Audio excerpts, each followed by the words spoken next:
Hello everyone, here in this video we are going to present our paper that shows the importance of accurate geometry data for dense 3D vision tasks. In our paper, we propose a hammer dataset that features three important aspects. First, fully scanned meshes that are accurately annotated by the robot. Second, multimodal depth and as well as polarimetric RGB. And third, high quality depth ground truth that is rendered from the mesh in the camera pose. Compared to existing 3D vision datasets such as ScanNet, Metaport 3D, Replica dataset, which have incomplete meshes, our dataset features full meshes that is capable of rendering the ground truth depth. In the later part of the video, we show the mainstream 3D vision experiments that are done by our dataset, such as NERV or monocular depth estimation, and at the end, compare the result with different depth sensors against the depth ground truth, which is only possible in our unique dataset acquisition setup. Now we go more in details in two aspects. First, we start from the dataset acquisition. The acquisition has two phases. First, mesh scanning and annotation phase, and trajectory recording and depth rendering phase. Here we start from the mesh scanning phase. For the mesh scanning, we use two different scanners. For small household objects, we use turntable 3D scanner, and for the furnitures and rooms, we use handheld 3D scanner. For mesh annotation, we first attach the tip onto the robot and calibrate. And then we measure the surface of the objects as a sparse point cloud from the robot base. And then we calculate the pose by point correspondence followed by ICP. Once mesh annotation is done, we use scanner to partially scan the scene.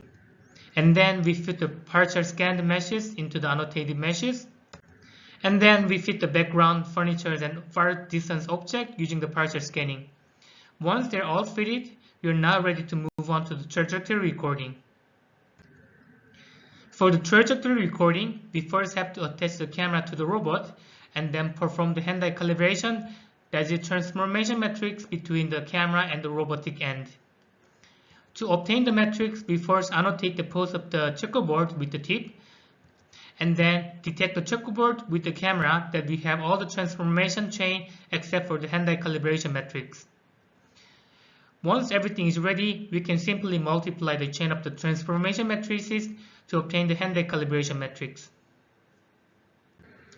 Once the calibration matrix is ready, we make the trajectory by manually guiding the robot with the hand. And then we repeat the trajectory but stopping with some interval to capture the images. In this way, we could solve the synchronization issue between all the cameras.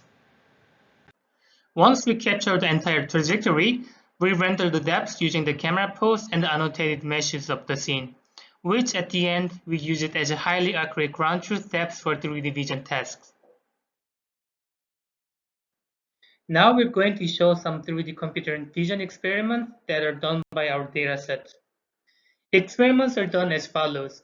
Given mainstream 3D vision tasks such as monocular depth estimation, NERV without the depth prior, depth completion, etc., we run the experiment using the different depth sensors such as self-supervision, active stereo depth, direct and indirect TOF, etc.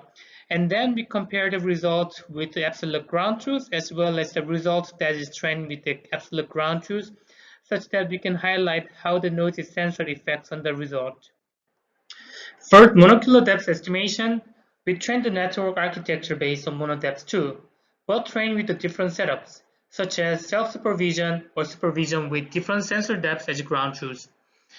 And we show that the challenging objects, such as glass or reflective objects, performance on the depth that is trained with the depth sensor is worse compared to the self-supervised way due to the extreme sensor noise that the network learned during the training.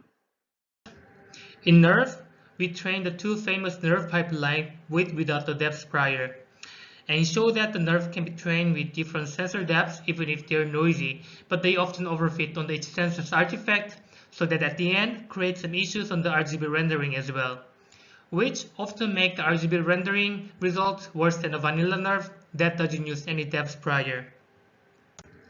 Other than these two, we also ran other vision tasks like multi-view depth fusion such as TSDF or Kinect Fusion on the different depth ground truths to show the impact of each sensor noise on the task.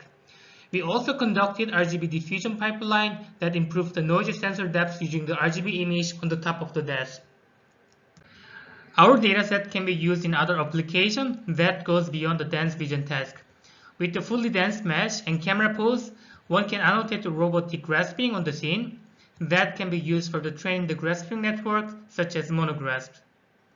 Or one can retrieve the pose of the challenging object that is relative to camera view, and then train the pose estimation network that is especially used polarimetric RGB images, such as polarimetric pose prediction network. Thanks for watching.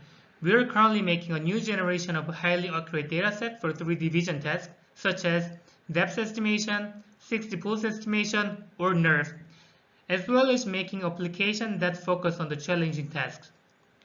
If you're interested in our paper, please visit our poster session or reach us via email.